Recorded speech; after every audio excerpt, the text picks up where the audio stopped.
예배를 받아주시옵소서. 우리 신령에 우리의 각 가정에 감사의 은총을 더하여 주시옵소서. 예수님 이름으로 기도드렸사옵나이다. 아멘. 오늘 우리 교인들과 함께 나눈 성경 말씀은 구약 시편의 말씀, 그리고 신약 갈라디아서의 말씀, 우리 내면 세계, 우리 마음의 한 모습에 대해서 증거하고 있습니다.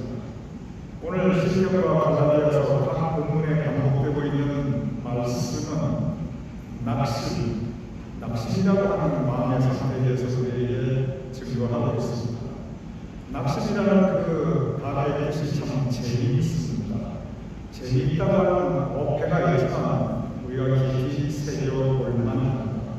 낙심의 낙자가 떨어질 낙자야, 그리고 심은 마음 심자야. 마음을 우리가 지키며 살아가는데, 마음을 우리가 잘 간직하고 살아가는데, 마음을 우리가 잘 관리하고 살아가는데 어떠한 일로 어떠한 계기로 마음이 그냥 뚝 떨어져 버렸습니다. 땅에 떨어져 버렸습니다. 아주 마음이 땅에 떨어져 짓밟혀버립니다. 그래서 정말 마지막 잎새가 나뭇가지에서 힘없이 떨어져 낙엽이 되어 길바닥 위에 쳐져 있듯이, 그렇게 우리 마음이 뚝 떨어져 의지할 곳 없이 길바닥에 젖어 있는 모습, 그것이 낙심입니다. 마지막 잎새가 나뭇가지에 떨어져 길바닥에 그냥 비에 젖어 있는 모습을 한번 상상해 보시기 바랍니다. 얼마나 추억합니까? 아무 힘도 없고 소망도 없고 무기력합니다. 그 모습이 바로 낙심한 사람의 마음 상태입니다. 사람이 낙심하게 되면요, 그저 다 귀찮습니다. 다 싫어요. 포기감이 듭니다. 뭐 의욕도 사라지고, 그리고 그 마음에 허무감이 가득합니다. 그러면서 깊은 불행감이 찾아들게 됩니다. 우울합니다. 사는 게 기쁘지가 않습니다. 그것이 바로 낙심한 사람의 마음입니다. 낙심은 근본적으로 사람의 마음 심자인데, 그런데 사람의 마음만 떨어지는 것이 아니라 우리의 믿음도 떨어질 때가 있습니다. 즉, 우리가 신앙적인 차원, 영적인 차원에서도 낙심할 때가 있습니다. 낙심의 수렁에 빠진다는 표현이 있습니다. 낙심의 수렁에 빠진다는 것이 어떤 뜻이냐면, 내 마음에 은혜가 사라집니다. 하나님을 향한 감사가 사라집니다. 하나님께서 허락하신 내 인생 살아가는 기쁨과 즐거움 사라집니다. 은혜가 사라지고 감사가 사라지고 기쁨과 즐거움이 사라지는 그 공허한 빈자리에 뭐가 찾아오냐면 그저 불편한 마음, 냉소적인 생각, 사람도 싫어지고 미워지고 하나님도 야속하고 원망스러워. 그래서 은혜는 쏟아버리고 믿음은 시험에 들게 됩니다. 그것이 바로 낙심의 수렁에 빠졌다는 표현입니다. 살아가면서 누구나 한 번쯤은 그 마음이 낙심하게 되고 그 믿음도 낙심의 수렁에 빠질 때가 있습니다. 이것은 피할 수 없는 삶의 현실입니다. 누구나 최소한 한 번쯤은 반드시 겪게 되는 마음의 상태, 우리 신령의 상태입니다. 이유는 각양각색입니다. 10살에 낙심한 사람이 있으면 10가지의 낙심한 이유가 있고, 100명의 사람이 낙심한 상태에 있으면 100가지 낙심한 이유가 있습니다.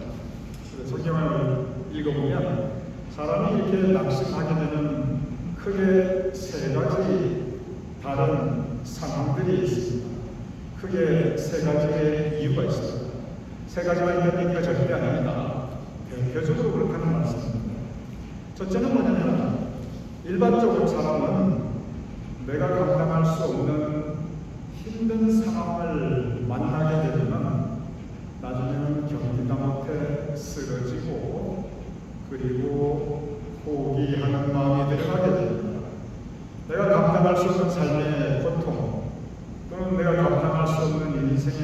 시련과 불행, 내 마음에 참을 수 없는 그런 어려움과 큰 상처가 올 때는 누구나 낙심합니다. 모든 것이 순조로울 때는 나도 믿음 가지고 살아가는 사람이니까 다른 사람에게 신앙적인 조언도 해주고 믿음의 간증도 합니다. 누가 어려운 사람 있으면 찾아가 위로도 할 수 있습니다. 다른 사람 넘어졌을 때 내가 격려도 하고 용기도 북돋워 줍니다. 그런데 막상 나에게 내가 감당할 수 없는 시련이나 어려움이나 고통이 닥치면 적절한 경우 낙심하게 됩니다. 왜냐하면 우리가 연약하기 때문에 그렇습니다. 우리가 그렇게 그 모든 인생살이의 무거운 짐을 다 지고 갈 만큼 강인한 존재들이 아닙니다. 그래서 인생의 수고하고 무거운 짐을 지고 가다가 견디다 못해 쓰러지는 때가 있습니다. 그래서 우리가 살아가면서 삶의 환경 때문에 인생의 힘든 상황 때문에 우리가 낙심할 때가 분명히 있습니다. 두 번째가 있습니다. 어쩌면 이것이 더 자주 있게 되는 이유입니다. 그것은 뭐냐면 사람을 통해서 낙심하게 됩니다. 우리는 모두 인간 관계 가운데 살아가게 됩니다. 가족이 있고 친구가 있고 또 교회 믿음 안에 같은 가족이 있습니다. 우리 가까운 가족이나 친구나 성도의 교제 가운데 우리는 서로 의지하고 살아가게 됩니다. 외로움도 나누게 되고 사랑도 나누게 되고 서로 신뢰하게 되고 서로 어려울 때 도와주고 그리고 서로 믿고 의지하며 살아가는 그것이 우리의 인간 관계입니다. 그런데 그 인간 관계를 통해서 우리의 삶의 인간 관계가 얼마나 중요합니까? 그런데 그 인간 관계를 통해서 우리가 깊은 낙심을 체험할 때가 있습니다.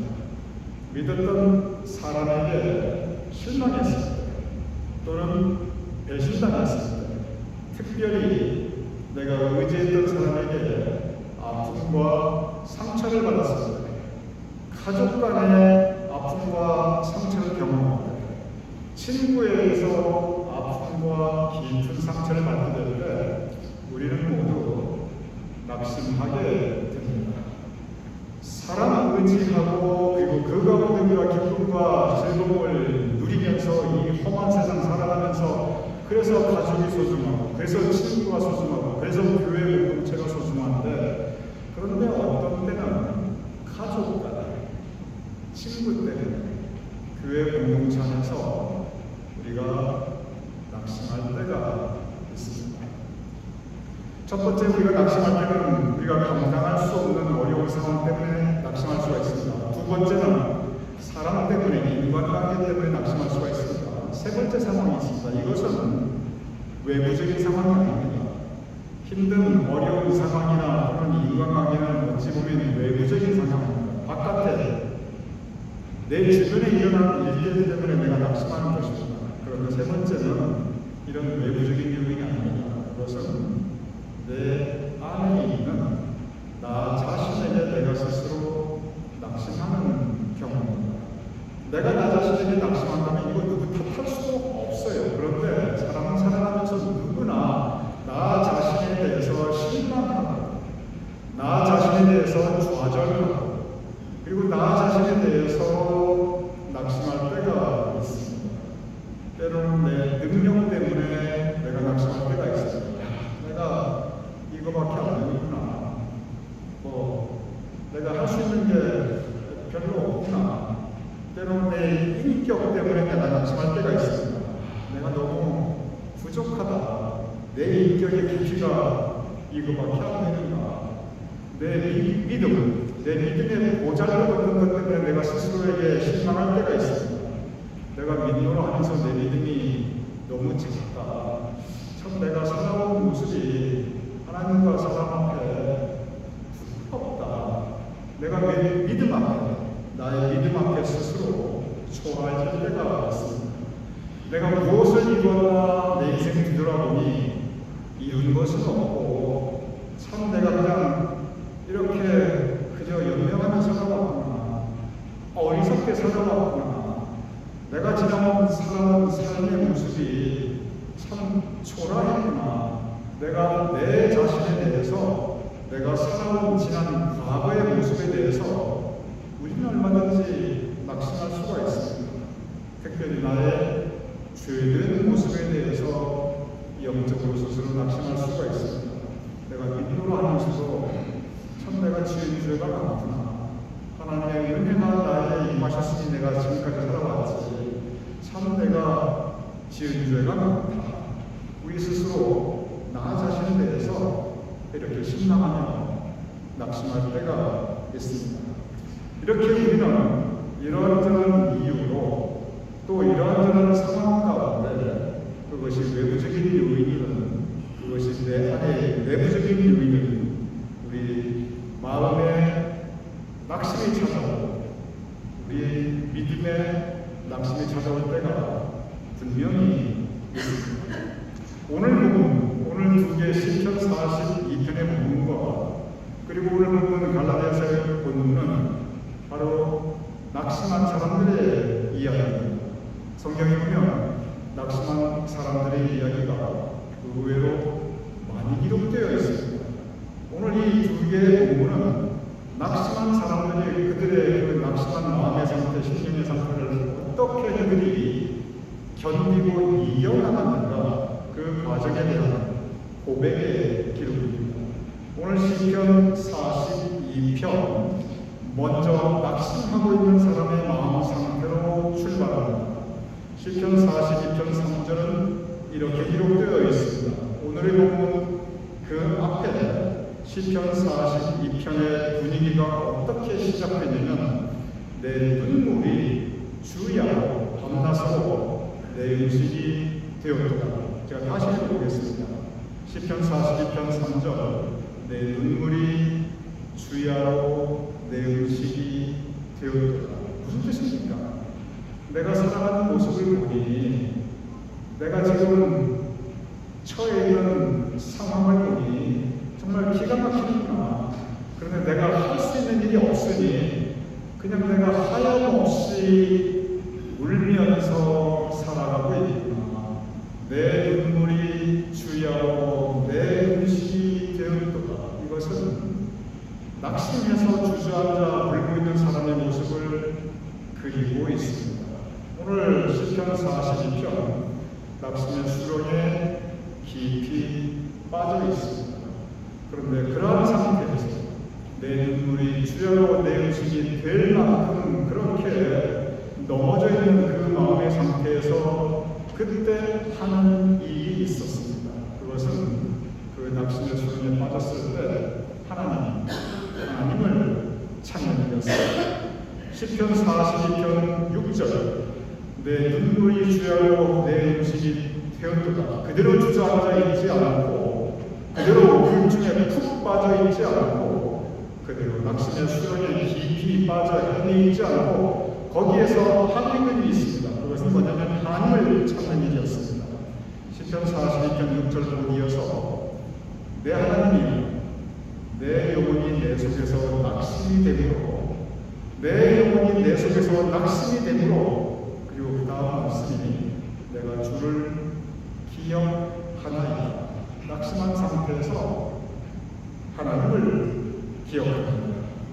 하나님이 살아계시지. 하나님께서 지금 이 순간도 나와 함께 계시지. 그러면서 그들은 낙심을 통해서 그 상황 가운데 하나님을 의지하게 됩니다. 그러면서 외치는 믿음의 고백이 바로 오늘의 본문 시편 42편 11절입니다. 제가 읽어보겠습니다. 내 영혼아 너가 어찌하여 낙심하며 어찌하여 내 속에서 불안하냐. 어찌하여 너가 낙심하냐. 아까 조금 전에는 내 눈물이 주야로 내 음식이 되었도다 한탄하고 있습니다. 그런데 하나님을 기억합니다.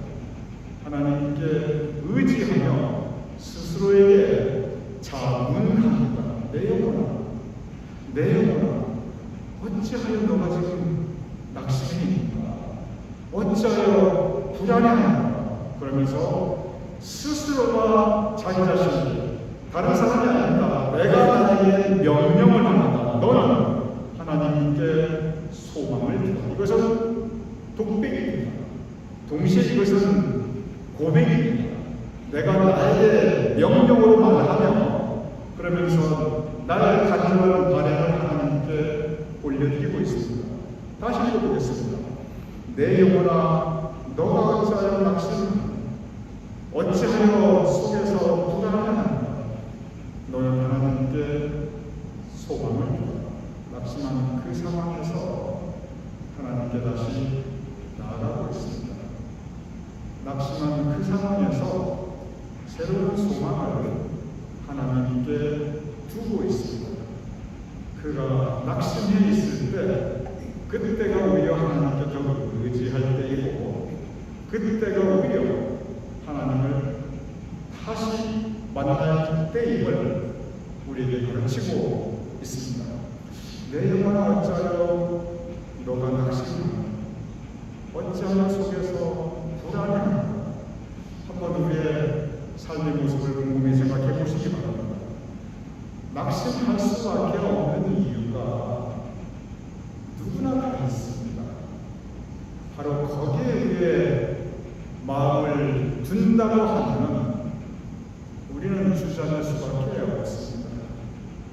그런데 그런 상태에서 내가 나 자신에게 왜 낙심하느냐 왜 불안해하느냐 우리 하나님께 의지하자. 하나님께 소망을 두자. 그는 믿음의 자세를 우리에게 가르치고 있습니다. 오늘 두 번째 부분 다른 차원의 낙심을 또한 우리에게 가르치고 있습니다. 오늘 두 번째 부분 갈라디아서 6장 9절 이렇게 기록되어 있습니다. 우리가 선을 행하되 낙심하지 말지니 선을 행하되 낙심하지 말자. 여기서 선을 행한다는 것은 포괄적으로 믿음의 인생을 살아가고 있다는 의미입니다.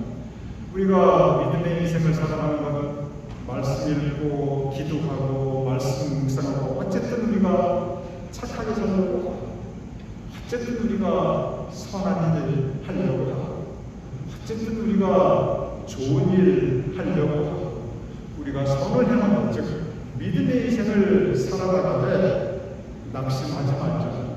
이 말씀은 반어적으로 생각해보면 우리가 믿음의 인생을 살아갈 때 하나님 붙잡고 살아가는데 우리가 하나님 모시고 살아가는데 그런데 낙심할 때가 있다는 것입니다. 만약에 우리가 낙심할 때가 없다면 우리 성경 말씀에 이런 말씀을 우리에게 주실 필요가 전혀 없지요. 우리가 선을 행하되 낙심하지 말자. 이 말씀은 우리가 선을 행하는데 낙심할 때가 의외로 많이 있다는 것입니다.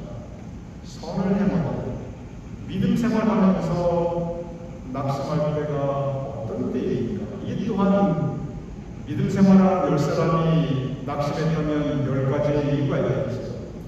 100사람이 낙심했다면 100가지의 이유가 있겠죠. 이유와 상황과 배경은 다 다른데 결과는 언제나 동일합니다. 선을 행하다 낙심을 하면요. 믿음 생활을 하다가 낙심을 하면요. 나는 그래도 어쨌든 하나님 의지해서 살아본다고 살아봤는데 나는 어쨌든 좋은 일 하려고 이렇게 하고 있는데 나는 어쨌든 하나님께 봉사한다고 이렇게 하고 있는데 그럴 때 낙심하게 되면 어떤 결과가 오냐면 항상 동일한 결과가 오는데 첫째 그 마음속에 은혜가 사라집니다. 신앙생활의 기쁨과 평안이 없었어요. 그리고 하나님에 대한 감사의 마음도 사라집니다. 그리고 찾아온 것은 사람에 대한 불평, 불만과 원망이고 그리고 하나님에 대한 불평, 불만과 원망입니다.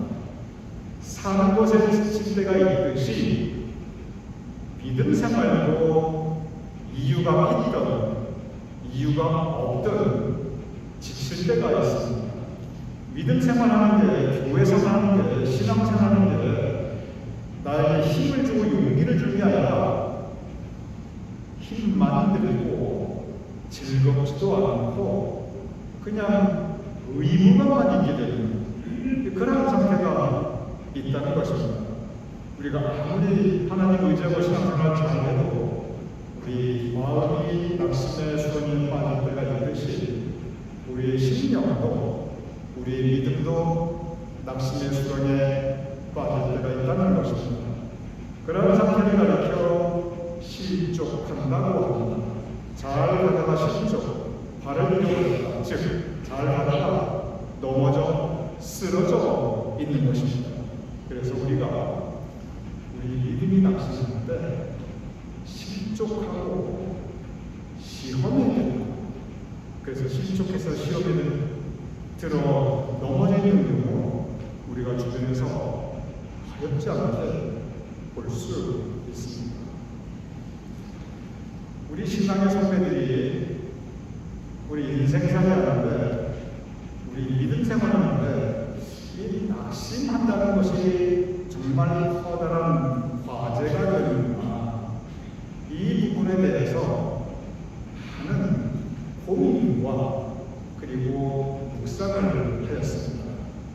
왜냐하면 잘 살아가다가도 그 마음에 낙심이 들면 그 인생 참 살기 힘들게 되고 믿음 생활 열심히 하다가도 그 믿음에 실족해서 넘어지게 되면 마음의 기쁨은 사라지고 오히려 그 마음이 피폐해지고 강박해지는데 이 낙심이라는 게 분명히 피할 수 없는 현실인데 이거 어떻게 해야 되는가 많은 고민들을 하였습니다.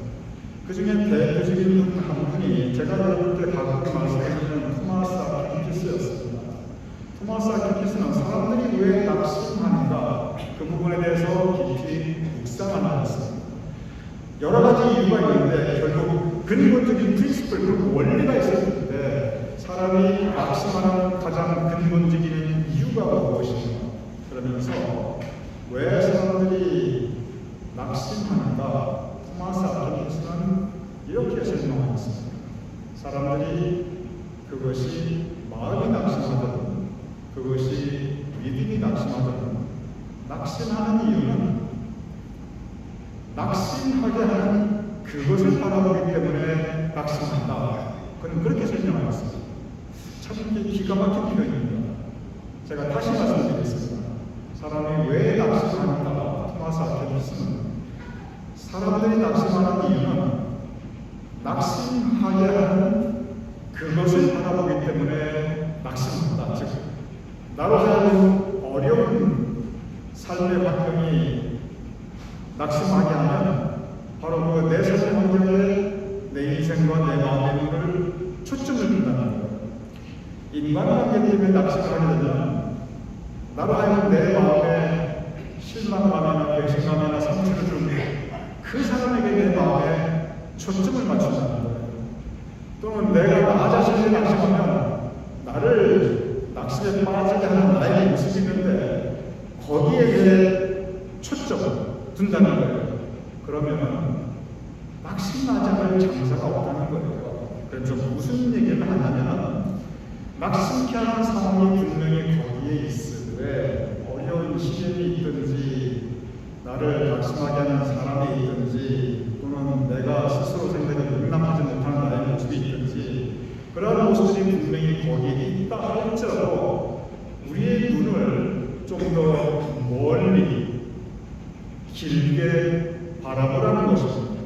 인생을 좀 더 멀리 보고 시야를 좀 더 넓게 보고 무엇에 초점을 맞추냐면 내 인생의 지금이 단편적인 모습, 내 인간관계의 그 사람과의 이 단편적인 모습, 내 삶에 살아온 나의 단편적인 모습, 이 단편적인 것을 초점을 맞추지 말고 그 모든 내 인생을 이끌어 가시고 그 모든 내 인간관계를 허락할수록 생명을 허락하시고 그리고 나를 창조하신 하나님, 그 하나님의 초점을 두라는 것입니다.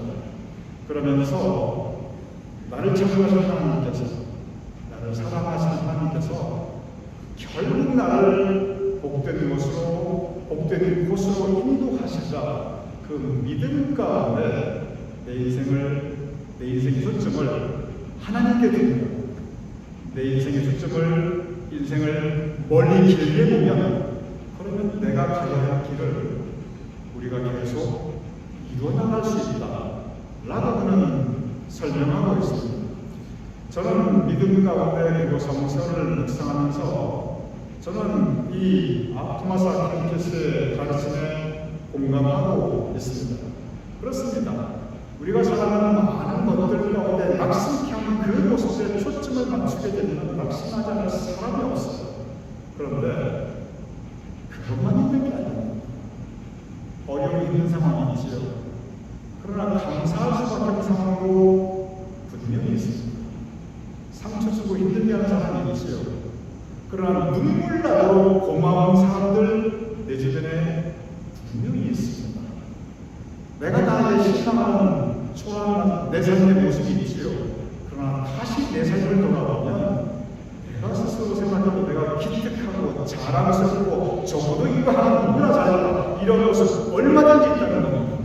그리고 그 모든 것들을 관통하는 하나님의 은혜에 우리의 초점을 준다면 낙심했다가도 낙심하지 않을 수는 없겠지요. 낙심했다가도 우리는 다시 일어날 수 있다고 토마스 아퀴나스는 가르치고 있습니다. 그러면서 낙심한 자의 기도를 그가 이렇게 했었습니다. 제가 그대로 읽어보겠습니다. 주님, 내가 주님께서 약속하신 구원의 항구에 도달할 수 있다면 그 중간에 그 과정에 내가 어떤 환난을 당한다 할지라도 내가 어떤 어려움을 당할지라도 나는 낙심치 아니하겠습니다. 하나님께서 내 인생의 결말을 복되게 하셔서 참 이 말씀이 기가 막혀요. 하나님께서 내 인생의 결말을 좋게 하셔서 복되게 하셔서 행복한 마음으로 이 세상을 떠날 수 있게 해 주시옵소서. 나의 하나님이 나를 기억하시고 나를 인도하셔서 주의 나라에 들어가게 하시옵소서. 토마스 아퀴나스는 지금 이 인생을 살아가면서 그의 눈은 어디에 두냐면 멀리 보되 길게 보되 어디까지 보냐면 영생에 그의 눈을 두고 있습니다. 하나님이여 내 인생의 결말을 복되게 하소서. 내가 지금 낙심한 상태에 있어서 내 인생의 현재 상황이 어렵지만 그러나 적어도 내 인생의 결말을 복되게 하셔서 내가 행복한 마음으로 감사한 마음으로 이 세상을 떠날 수 있게 하시옵소서. 나를 기억하시고 나를 인도하시어 주의 나라를 들어가게 하소서. 이것이 낙심한 자의 기도라고 그는 스스로 이 기도문을 썼습니다. 오늘 보는 사도 바울 갈라디아서 6장 9절에 이렇게 말하고 있습니다. 우리가 선을 행하되 낙심하지 말지니 믿음 생활하되 낙심하지 말지니 그 다음 말씀은 포기하지 않으면 믿음 생활을 포기하지 않으면 우리의 인생사를 포기하지 않으면 우리 선을 행하는 그 마음을 포기하지 않으면 때가 이르면 거두리라. 이때는 우리의 때가 아닙니다. 하나님의 때입니다. 우리는 때에 관해서 참 조급합니다. 내가 정한 시간에 이때까지 뭐가 돼야 되는데 포기하지 않으면 하나님의 때에 거두리라. 열매를 분명히 거둘 것이라고 갈라디아서 1장 9절에 말씀하고 있습니다. 그렇습니다. 우리 모두 구원의 항구를 향해가는 인생 항로를 걸어가는 그 인생 항로를 배 타고 떠나는 그러한 사람들입니다. 그런 인생 항로에 풍파가 올 때도 있고 또 사도 바울처럼 인생 항로의 바닷속에 빠질 때도 있겠지. 그런데 하나님 내 인생의 결말이 복되게 하셔서 행복한 마음으로 감사한 마음으로 이 세상을 떠날 수 있게 하여 주소서. 나를 기억하시고 나를 인도하셔서 주의 나라에 들어가게 하옵소서. 오늘 이 말씀이 이루어질 때까지 낙심이 들 때마다 다시 기운내어 일어나 비록 넘어질지라도 엎드러지지 않으면 주의 손이 붙드신 이유가 그 말씀에 의지하여 힘내고 기운내고 참고 견디며 승리하는 우리 교인이 될 수 있기를 주님으로 축원합니다. 그럼 기도하겠습니다. 아버지 하나님, 우리가 이런저런 이유로 낙심할 때가 있사옵나이다. 우리의 마음이 낙심하고 우리의 신령, 우리의 믿음이 낙심할 때가 있사옵나이다. 그럴 때마다 주님께서 우리를 붙잡아 일으켜 세워주시옵소서. 그럴 때마다 세상을 바라보지 아니하고 사람을 바라보지 아니하고 상황에 초점을 맞추지 아니하고 더욱 하나님께 의지하는, 하나님을 믿고 그리고 하나님 가운데 소망을 두며 살아가는 우리가 될 수 있도록 주님 주시옵소서. 예수님 이름으로 기도드렸사옵나이다. 그래서 우리에게 믿음 허락하심을 감사합니다. 주님께서 우리에게 성전에 나올 수 있는 건강 허락하심을 감사합니다. 또한 아버지 하나님, 주님께서 허락하신 그 모든 것들 가운데 우리가 감사함으로 우리의 예물을 하나님께 올려드릴 수 있는 능력을 허락하심을 감사합니다. 아버지 하나님, 감사함으로 우리의 올려드리는 예배를 주님께서 받아주시옵소서. 또한 감사함으로 봉헌하여 올리는 우리의 예물을 주님께서 받아주시옵소서. 드린 손길들과 그 가족들을 그 행하는 모든 일들을 주님께서 기억하시소서. 은혜 가운데 붙잡아 주시고 형통케 하시고 또한 아름답고 풍성한 열매를 거둘 수 있는 그 삶이 될 수 있도록 주님 도와주시옵소서. 특별히 우리 그들의 자손과 후손이 주님께서 은총과 복을 더하여 주시옵소서. 허락하시는 여호와의 대로가 우리 교님들의 자손과 후손 앞에 펼쳐지게 하여 주시옵소서. 그래야 영광 중에 걸어가게 하시며 그것을 바라보는 우리 교님들의 마음에 더욱더 큰 하나님을 향한 감사와 찬양의 고백이 있을 수 있도록 주님 복 내려 주시옵소서. 이제는 우리 주 예수 그리스도의 크신 은혜와 아버지 하나님의 극진하신 사랑, 성령님의 감동 감화 역사하시니 이 시간 함께 모여 예배 올리는 우리 모두의 머리 위에, 사랑하는 우리 가족들, 자손들의 머리 위에 주님께서 세우신 우리 교회와 우리의 드리는 모든 예배와 행하는 모든 사역들